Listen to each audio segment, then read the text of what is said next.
مرحبا، اليوم رح أعمل معكم زنود الست، وصفة رمضانية بامتياز وبتشهي تشهاية.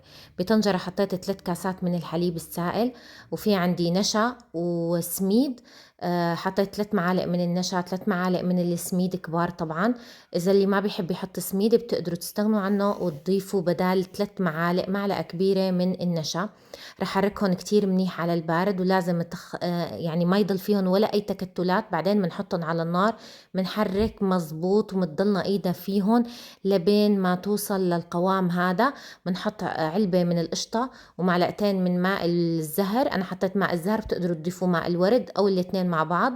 بعدين هون انا عم جهز القطر، كاستين من السكر، كاسين من المي، بحطهم على النار. اول ما يغلوا بوطي الحرارة على اهدى حرارة لمدة ربع ساعة. بحط لهم معلقة صغيرة عصير ليمون.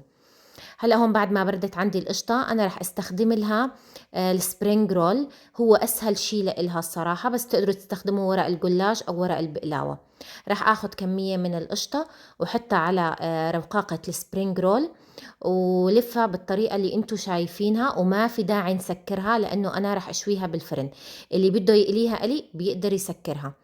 هون بعدين دهنتهم بكمية وفيرة وكتير منيحة من السمنة الدايبة، وشغلت الفرن على درجة حرارة 200، وحطيتهم من تحت وبعدين من فوق.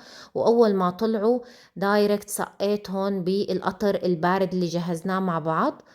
وبعدين بحطهم بصحن التقديم، وبزينهم بالفستق الحلبي. وما بخبركن على الطعمة ولا الريحة ولا القرمشة، واو! والحشوة شوفوا من جوا ورقاقة، يعني شي بشهي تشهاية. والوصفة بنهاية الفيديو. صحتين وألف عافية.